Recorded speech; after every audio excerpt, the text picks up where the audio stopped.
तो दोस्तों अब वो तो समझ में आ गया होगा। अब हम लोग बात करते हैं आतंक के राज के बारे में। किसका बात करेंगे? टॉपिक है आतंक के राज के बारे में। तो अगर मैं आतंक का राज बात करूं तो आतंक का जो राज है वो कितना से कितने को आतंक का राज कहा जाता था। तो अब देखोगे 1793 से 1794 का जो पूरा एक काल है, कब का? 1793 से लेके 1794 का जो पूरा एक काल है, पूरा एक टाइम पीरियड है, उस टाइम पीरियड को क्या कहा जाता था? तो आतंक का राज्य कहा जाता था।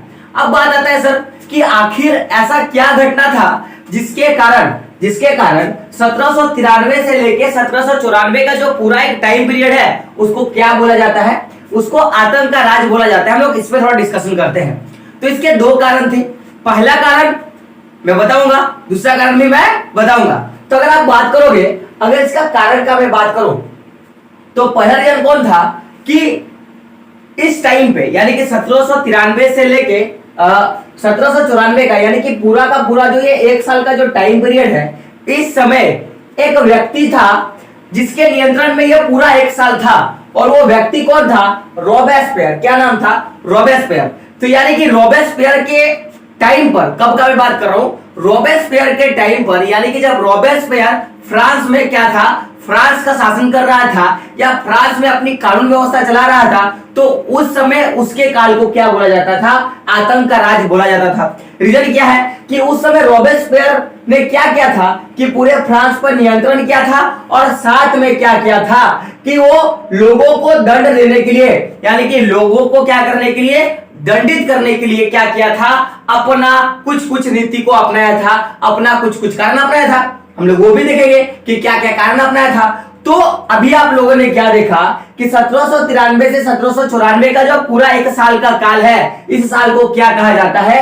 आतंक के राज के नाम से जाना जाता है। कारण क्या है कि इस समय रॉबेस्पियर नाम का जो व्यक्ति था उसने क्या किया था? पूरी शासन का बागडोर अपने हाथ में लिया था, पूरा नियंत्रण अपने हाथ में लिया था और साथ में लोगों को दंडित करने के लिए, यानी कि लोगों को अपराधी बनाने के लिए, अगर आपने कोई गलत काम किया है तो आप मुजरिम हो, वो साबित करने के लिए या मुजरिम को कष्ट देने के लिए, पीड़ा देने के लिए क्या किया था? कुछ कुछ नीति अपनाई थी। तो अब हम लोग देखेंगे कि जो रॉबेस्पियर नाम का जो व्यक्ति है वो कौन है। अब हम लोग क्या देखेंगे कि रॉबेस्पियर नाम का जो व्यक्ति है वो कौन है। तो देखो, रॉबेस्पियर का मैं बात करूं तो आपको पता है कि फ्रांस में जब लुसोल्वा का शासन हटा तो उसके बाद पूरा जो कानून का जो एकाधिकार था वो स्टेट जनरल के हाथों में आ गया था। ऐसे तो कानून का बंटवारा हुआ केंद्र पालिका, न्यायपालिका और राज्य और कार्यपालिका में, लेकिन जो पूरी जो शासन व्यवस्था थी वो किसके पास था? स्टेट जनरल के पास था। तो ये जो रॉबेस्पियर व्यक्ति जो था वो स्टेट जनरल का क्या था? पहला तो सदस्य था। साथ साथ में क्या था कि जो फ्रांस का जो संविधान सभा बना था, जिसने कानून व्यवस्था बनाई थी, उस सभा का भी ये क्या था? सदस्य था। और साथ साथ में जो जैकोबिन क्लब, किसका मैं बात कर रहा हूं? जैकोबिन क्लब का भी क्या था? रॉबेस्पियर सदस्य था। तो पहला बात क्या था कि ये स्टेट जनरल का सदस्य था। साथ में फ्रांस का जो संविधान सभा जब बना था तो उसका भी क्या था? ये सभा, वो सदस्य था। साथ में जैकोबिन क्लब का भी क्या था? ये सदस्य था।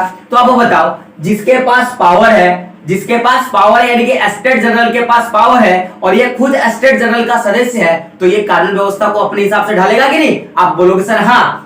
तो साथ साथ में देखो, ये सब तो था ही, साथ में ये क्या करता था? ये वकील का काम करता था, ये वकालत का काम करता था। अब बताओ, कोर्ट, ऐसे तो कोर्ट का काम कर रहा है और कोर्ट से आप पंगा लोगे, फिर मानेगा क्या? आप बोलोगे सर नहीं। तो जो ये रॉबेस्पियर है, ये तो पहले स्टेट जनरल था, फ्रांस का जो संविधान सभा था उसका सदस्य था, साथ में जैकोबिन क्लब का सदस्य था और पैसे से ये क्या था? वकील था। इसका काम क्या था? वकीलात करने का, वकीलगिरी करने का। अब साथ साथ में इसने कुछ कुछ काम भी किया था। क्या काम किया था कि जो फ्रांस में जितने भी पुरुष हैं तो उनको मताधिकार लागू किया था कि आप क्या कर सकते हो? मताधिकार दे सकते हो। मताधिकार देने का नियम इसने लागू किया था। साथ साथ में क्या किया था कि दास प्रथा को हटाने के लिए आंदोलन चलाया था और उस आंदोलन में क्या किया था? ये सबसे ज्यादा मुख्य भूमिका निभाया था और उस आंदोलन को क्या किया था, ये अपने ढंग से चलाया था। क्या किया था, अपने ढंग से चलाया था। जैसे वकील था, अब भाई कानून व्यवस्था खुद बनाया है ना, अब आप इसके खिलाफ जाओगे तो कोर्ट पे भी ये खुद जाके लड़ेगा, इससे जीत पाओगे क्या? आप बोलोगे सर नहीं। इससे जीत पाओगे क्या? आप बोलोगे सर नहीं। तो अब भाई यहाँ पे हम लोगों ने रॉबेस्पियर के बारे में देखा। अब हम लोग देखते हैं कि आखिर आतंक का राज हम लोग बोल रही है पूरे एक साल का जो साल है 1793 से लेके 1794 का जो पूरा एक साल का काल है उसको आतंक का राज बोलते हैं। तो आखिर ऐसा क्यों बोलते हैं आतंक का राज, हम लोग इसके बारे में डिस्कशन करेंगे। तो देखो, आपको पता है कि जैकोबिन क्लब ने क्या किया था कि उन्होंने संविधान को बनाया यानी कि उसमें गणतंत्रता को लागू करने का पूरा जोर किया किसने, फ्रांस के पूरे शासनकाल में। तो जब इसने गणतंत्रता को लागू करने के लिए जब सारा कुछ संविधान बना दिया कि कैसे काम किया जाएगा, कैसे संविधान बनाया जाएगा, जब सब कुछ हो गया तो अब जब उसको लागू भी कर दिया गया तो अब यहाँ पे एक प्रॉब्लम थी कि मान लो कुछ लोग ना माने, तो मैंने जो संविधान लागू किया अगर वो संविधान कुछ लोग ना माने तो मैं क्या करूंगा। इसके पास ये सबसे बड़ा क्वेश्चन था कि रॉबेस्पियर के हिसाब से जो गणतंत्रता का जो मायने होता था, अगर उस मायने के हिसाब से अगर कोई आदमी नहीं चलता है तो वो क्या था, गणतंत्रता का क्या शत्रु था। तो अगर वो गणतंत्रता का शत्रु बना तो वो किसका शत्रु बन गया, रॉबेस्पियर का भी क्या बन गया, शत्रु बन गया। तो जब वो रॉबेस्पियर का शत्रु बना तो भाई अब वो बात है कि सर वो क्या केवल किसी खास पार्टिकुलर पर्सन को क्या वो मारता था, पीटता था या दंडित करता था, ऐसा नहीं। चाहे वो कुलीन वर्ग का हो, चाहे वो पादरी वर्ग का हो, चाहे वो किसी भी राजनीतिक दल का सदस्य क्यों ना हो, अगर वो रॉबेस्पियर का जो कार्यशैली है, उसका जो काम करने का तरीका है या वो जिस काम को हाँ बोला है उसका लोगों क्या किए हैं, असहमति रखते हैं। चाहे वो क्या हो, चाहे वो कुलीन वर्ग के हो या पादरी वर्ग के हो या अन्य कोई राजनीतिक दल के हो, चाहे दल के हो, या तो फिर जो लोग रॉबेस्पियर का जो कार्यशैली है उस पे कभी टांग अड़ाते हैं या फिर उसकी जो बात है उस पे असहमति रखने वाले जो सदस्य थे या जो पार्टी थे, वो सब पे क्या करता था, कानून व्यवस्था लागू करता था। अब वो कानून व्यवस्था कैसे लागू करता था, तो क्या करता था कि जो लोग गणतंत्रता के खिलाफ थे या गणतंत्रता के शत्रु थे उनको वो क्या करता था, सीधा वो गिरफ्तार करता था। क्या करता था, गिरफ्तार करता था। और गिरफ्तार करके कहां डाल देता था, वो जेल में। कहां पे, वो गिरफ्तार करके कहां डाल देता था, जेल में डाल देता था। और जेल में डालने के बाद उसपे क्या करता था, उसपे एक क्रांतिकारी कोर्ट बनाया था। क्या बनाया था, एक क्रांतिकारी न्यायालय बनाया था और उसके द्वारा उसपे क्या चलाया जाता था, मुकदमा चलाया जाता था। और अगर वो मुकदमा चलाया, खुद देखो वकील है भाई, खुद उसके खिलाफ जाके लड़ा, तो अगर मुकदमा चलाने के दौरान या मुकदमा चलने के बाद वो क्या साबित हो गया, वो अगर दोषी साबित हो गया, क्या हो गया, अगर वो दोषी साबित होता था ना तो सीधा सीधा क्या करता था, उसको गिलोटिन पर, किस पर, गिलोटिन पर चढ़ाकर क्या करता था, उसका सिर क्या कर देता था, कलम कर दिया जाता था। सिर क्या करता था, एकदम कलम कर दिया जाता था। तो अब यहाँ पे बात है, यहाँ पे क्या बात है कि सर आप मेरे को बताओ ये गिलोटिन क्या है। अब क्वेश्चन है ना सर गिलोटिन क्या है, तो हम लोग थोड़ा बात करते हैं गिलोटिन के बारे में। किसके बारे में बात करेंगे, गिलोटिन के बारे में। तो देखो गिलोटिन क्या है, गिलोटिन दो खंभों के बीच लटकते क्या है, आरे, लटकते आरे वाली क्या है, मशीन है। क्या है, दो खंभों के बीच लटकते आरे वाली मशीन है, जिसको क्या बोलते हैं, हम लोग क्या बोलते हैं, गिलोटिन बोलते हैं। क्या बोलते हैं, गिलोटिन बोलते हैं। यहां तक बात क्लियर है, यहां तक बात क्लियर है। चलिए अब हम लोग गिलोटिन का, मैं बोल सकता हूं गिलोटिन का थोड़ा हम लोग एक अच्छा से हम लोग एक चीज देखते हैं।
सारे को हम लोग क्या बोलते हैं, गिलोटिन बोलते हैं।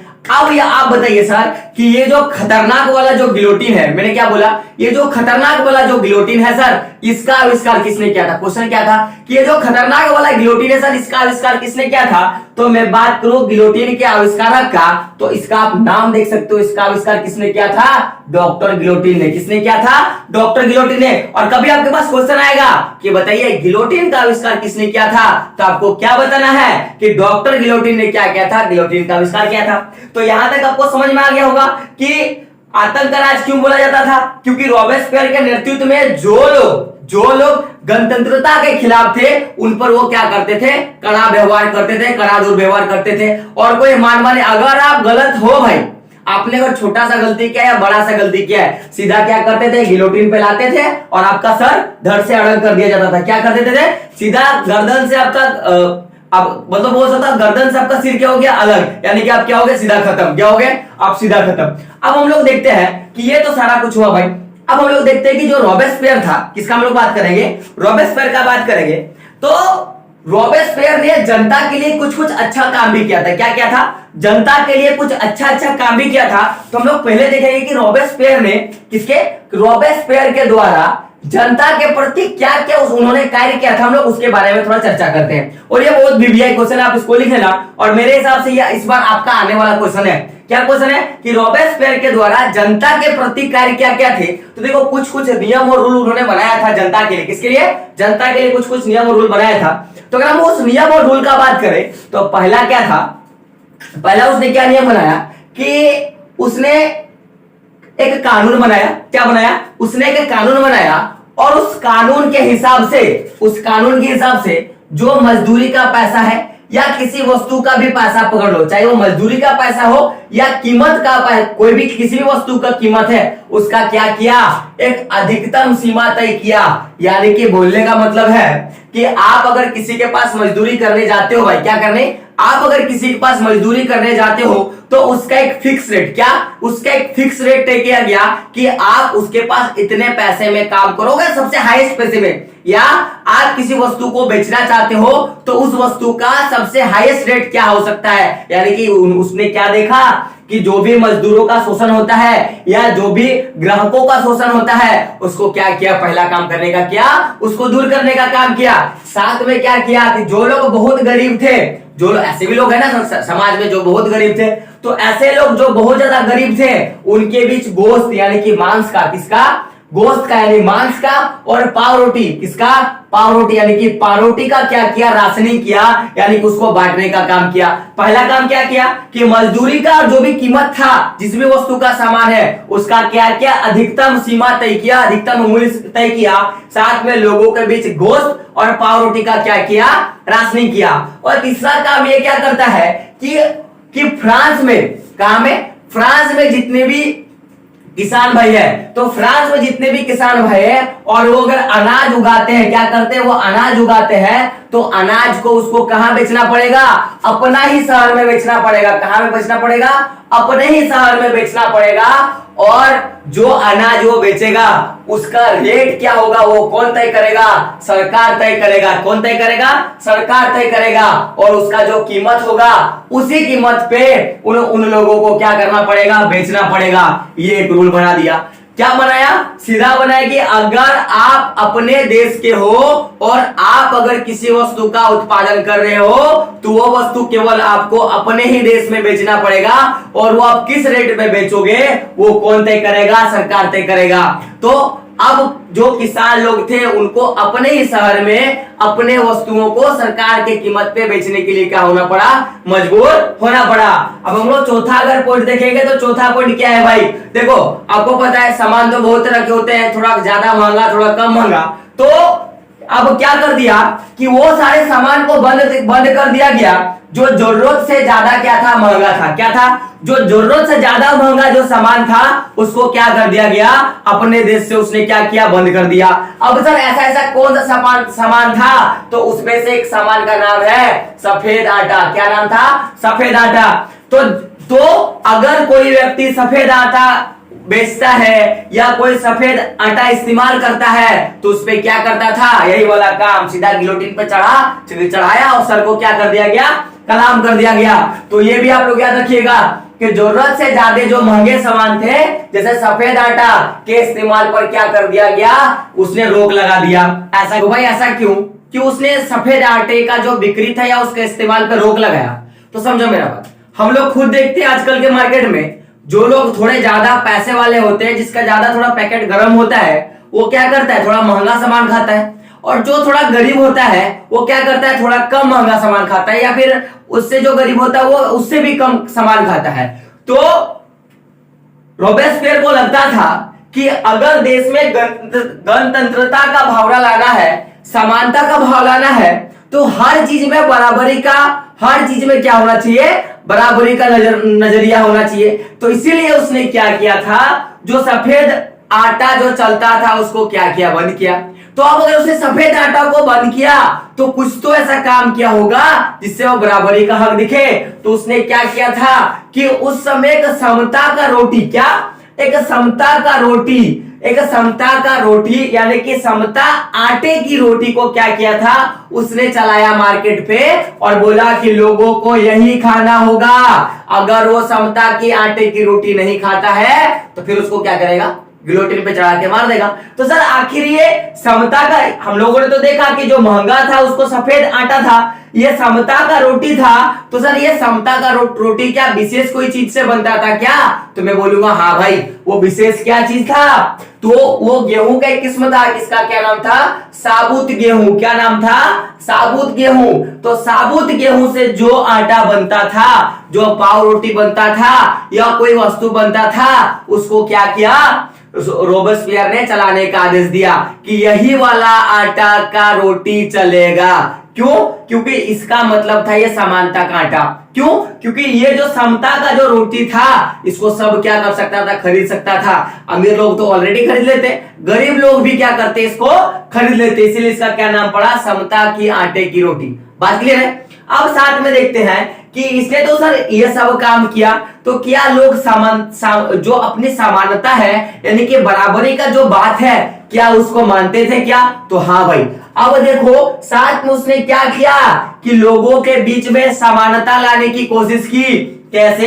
तो देखो ये जो इसका इस्तेमाल बंद करके, इसका इस्तेमाल बंद करके और कीमतों को बराबर या एक हाईएस्ट पिक तक उसको ले जाके सीमित करने के लिए क्या किया, बराबरी का किया। लोग गणतंत्रता को माने इसके लिए कठोर क्या किए, दंडित करने का वो रूल भी लागू किया। अब साथ साथ में उसने क्या किया कि लोग अब भी लोगों को लगे कि मैं बराबर नहीं हूं, तो उसने क्या किया, जो बोलचाल की जो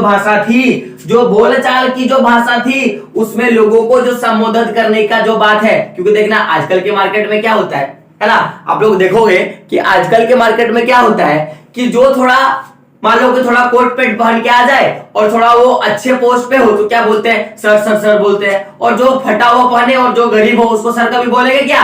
आप बोलोगे नहीं। तो मार्केट में वो भी जो भावना थी, जो संबोधित का जो भावना था अलग अलग, तो उसके लिए उसने क्या किया, बोलचाल की भाषा के लिए उसने क्या किया कि पहले लोगों को जब किसी को अगर महाशय बोलना था तो उसके लिए एक वर्ड यूज करना पड़ता था। वर्ड क्या था, मॉन्सियोर। क्या था, मॉन्सियोर। और किसी को अगर महोदय बोलना था, क्या बोलना था, महोदया। क्या बोलना था, महोदया। तो उसके लिए मदाम। क्या, मदाम को प्रयोग करते हैं। और आज भी हम लोग मैडम बोलते हैं ना, मैडम नहीं होता है, मदाम होता है। क्या होता है, मदाम। तो किसी को अगर महाशय बोल के संबोधित करना होता था उसको क्या बोलना पड़ता था, मोन्सियोर। और अगर किसी महोदया को बुलाना होता था, अगर मान लो कि कोई आदमी है उसको बुलाना होता था, ए इधर आओ, ऐसा नहीं, महाशय बोलना पड़ता था, महाशय इधर आइएगा। तो उसके लिए कौन सा वर्ड यूज करना पड़ता था, मोन्सियोर आइए। इसका मतलब क्या, महाशय आइए, मदाम आइए। मतलब क्या, किसी लड़की को बोले यानी कि महोदया को बोले किधर आए। तो उसके स्थान पे उसने क्या किया, जितने भी स्त्री है और जितने भी पुरुष है, यानी कि खास कोई व्यक्ति को नहीं, फ्रांस में जितने भी लोग हैं, चाहे वो स्त्री हो, चाहे पुरुष हो, चाहे कुलीन वर्ग के हो, मध्यम वर्ग के हो या पादरी वर्ग के हो, सबके लिए उसने क्या किया कि नागरिक वर्ग का, किसका, कि मर्दों के लिए नागरिक का और औरतों के लिए नागरिका का। किसका, मर्दों के लिए नागरिक का और औरतों के लिए नागरिका का। तो जो नागरिक है उसका मतलब होता था सितोयन। क्या होता था, सितोयन। और जो नागरिका होती थी उसको क्या बोलते थे, सितोयिन। क्या बोलते थे, सितोइन। तो ये वाला पॉइंट याद रखिएगा कि उसने मोन्सियोर को किसमें बदल दिया, सितोयन में, और मदाम को किसमें बदला, सितोइन में। दोनों का मतलब क्या होता है, नागरिक और नागरिकीय। ठीक है, बात क्लियर है। इस नाम से क्या करने लगा, लोगों को संबोधित करके बराबरी का बोलचाल में क्या किया, एक बराबरी का पक्ष लाके खड़ा किया। साथ में इसने क्या किया, जो जितने भी चर्च चालू थे, जितने भी चर्च उस समय चल रहे थे फ्रांस में, सबको बंद किया, क्योंकि उसको पता है कि ये पादरी वर्ग ना जोरों शो कर रहा है, तो जितना भी चर्च था उसको बंद किया। तो अब बहुत से बच्चे होंगे, उनके मन में डाउट होगा कि सर ये चर्च को बंद करके वो कौन सा काम किया, वो क्या उखाड़ा। तो भाई उखाड़ने का बात का मैं बात करूं ना, तो जितने भी चर्च थे उन चर्चों का तो घर है ना, तो उन चर्चों को क्या क्या बना दिया, बेकर बना दिया। क्या बना दिया, बेकर बना दिया, या क्या बना दिया, सरकारी दफ्तर बना दिया। क्या बना दिया गया, बेकर बना दिया, या क्या क्या कर दिया गया, सरकारी दफ्तर बना दिया गया।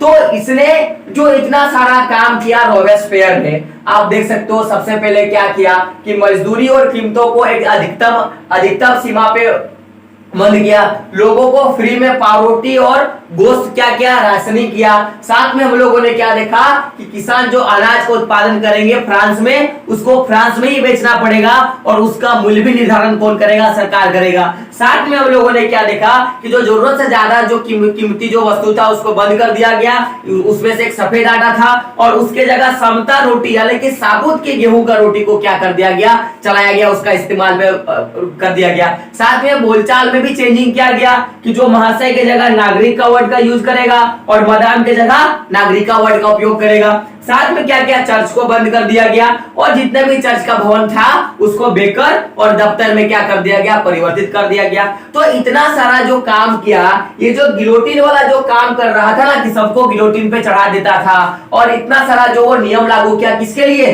कि कोई आदमी गणतंत्र का शत्रु ना बने। अगर देश में गणतंत्रता व्यवस्था हमने लगाया है तो वह गणतंत्र व्यवस्था ही रहे।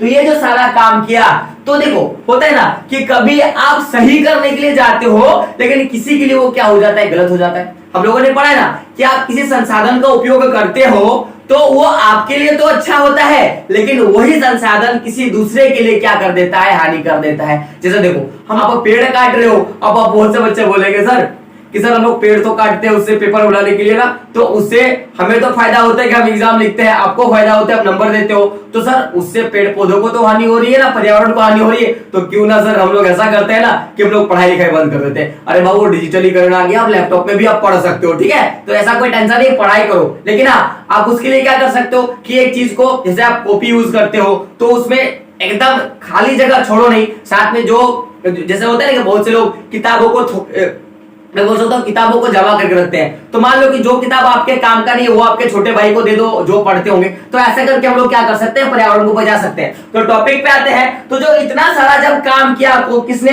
रोबेस्पियर ने जब इतना सारा काम किया, तो मैंने बोला ना कि किसी को मान लो जैसे कि आपको मैं पढ़ाता हूँ, तो मैं जब ज्यादा आपको पढ़ा देता हूँ क्लास में, तो आप क्या बोलते हो कि ना मास्टर ने बहुत ज्यादा पढ़ा दिया, फिर आपको क्या होता है, उससे आपको प्रॉब्लम आनी शुरू होती है। मैंने तो अपना हक दिखाया कि मैं आपको पढ़ा रहा हूं, आपको सिखा रहा हूं, लेकिन आपको क्या होने लगती है, आपको प्रॉब्लम होने लगती है। तो इतना सारा जब काम रोबेस्पियर ने किया, तो धीरे धीरे लोगों पे क्या हो गया, धीरे धीरे क्या हो गया कि लोगों को खराब लगने लगा। क्यों, क्योंकि जितना भी नीति इसने बनाया था, जितना भी इसने कानून बनाया था, उस पे और सख्ती धीरे धीरे लाता गया। क्यों, क्योंकि लोग जो थे ना उसके खिलाफ जा रहे थे, धीरे धीरे क्या होते हैं, रोबेस्पियर के खिलाफ जा रहे थे। तो जब इसने इतना ज्यादा सख्ती अपना दिया, अब बताओ देश का सभी नागरिक कुछ गलती करे सीधा सर काट दो, सीधा सर काट दो, तो फिर लोग रहेंगे, लोग तो उनके खिलाफ जाएंगे ना। तो जब लोग उनके धीरे धीरे खिलाफ जाने लगे, तो लोग उनके विरोध में क्या करने लगे, त्राही माम प्रभु बचाओ, त्राही माम, यानी कि लोग त्राही त्राही का गूंज करने लगे। तो उसी समय क्या हुआ कि वो महीना कब का है, जुलाई का महीना, और साल याद कर लो 1749, कब का मैं बात कर रहा हूं, 1794 है। कब है, 1794। यहाँ पे थोड़ा सा दिक्कत हो गया था, दिक्कत क्या हो गया था कि मिसप्रिंट थोड़ा हो गया था, ठीक है। तो मैंने क्या बोला कि वो जुलाई का महीना है, और साल याद कर लो कब का, 1794 का, क्योंकि याद है ये 93 से 94 को आतंक का साल कहा जाता है ना। तो जुलाई का महीना है, साल कौन सा है, 1794 का, याद कर लो। इसमें क्या किया कि जो लोग त्राही त्राही कर रहे थे, और तब उन्हीं लोगों ने क्या किया कि ये जो मैंने कोर्ट देखा ना, ये क्रांतिकारी न्यायालय को जो देखा, वहां पे क्या किया कि जो रॉबेस्पियर के लिए क्या किया गया, मुकदमा चलाया गया। क्या हुआ?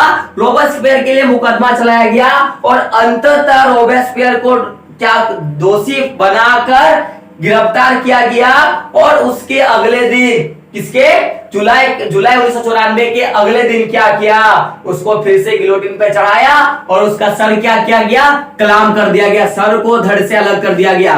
तो अब बोला गया ना कि जैसे करनी वैसी क्या होती है भरनी। बात क्लियर है? चलिए हम लोग आगे देखते हैं। आगे क्या देखेंगे कि डायरेक्टरी शासक शासित फ्रांस को देखेंगे। थोड़ा ये टॉपिक बचा है डायरेक्टरी। जुलाई 1974 में न्यायालय द्वारा किसको न्यायालय द्वारा रॉबेस्पियर को फांसी क्या गिलोटिन पे चढ़ा दिया जाता है। उसके बाद क्या होता है कि जैकोबिन क्लब की जो पूरी जो शासन चल रही थी संविधान में, संविधान में, तो उसका क्या होता है, यहाँ अंत हो जाता है। तो जैसे ही रॉबेस्पियर को गिलोटिन पे चढ़ाया जाता है, उसके बाद क्या होता है, जो जैकोबिन क्लब की जो सरकार बनी थी, उसका क्या हो जाता है, पतन हो जाता है। और जैसे ही जैकोबिन क्लब के सरकार का पतन होता है, उसके बाद जो मध्य वर्ग के जो संपन्न लोग थे, यानी कि जो लोग धनी लोग थे, वो लोग क्या करते हैं कि वो लोग सत्ता पे आ जाते हैं। किस पे आ जाते हैं? वो लोग सत्ता पे आ जाते हैं। तो जैसे ही जैकोबिन क्लब का सरकार का पतन हुआ और मध्यम वर्ग सत्ता पे आई, कैसे लोग, जो लोग धनी थे, तो ये लोग क्या करने लगे, ये लोग सबसे पहले क्या किए कि वो लोग, जो लोग संपत्तिहीन लोग थे, जो लोग गरीब लोग थे, उनको क्या कर दिया गया, मत देने से पहले हटा दिया गया। क्यों? क्योंकि इनका मानना था कि फिर से अगर ऐसा कोई व्यक्ति अगर खड़ा हो जाएगा जो क्या होगा, जिसके पास संपत्ति भी होगा, तो फिर से वो रॉबेस्पियर का काम करेगा। या अपने हित के लिए उन्होंने क्या किया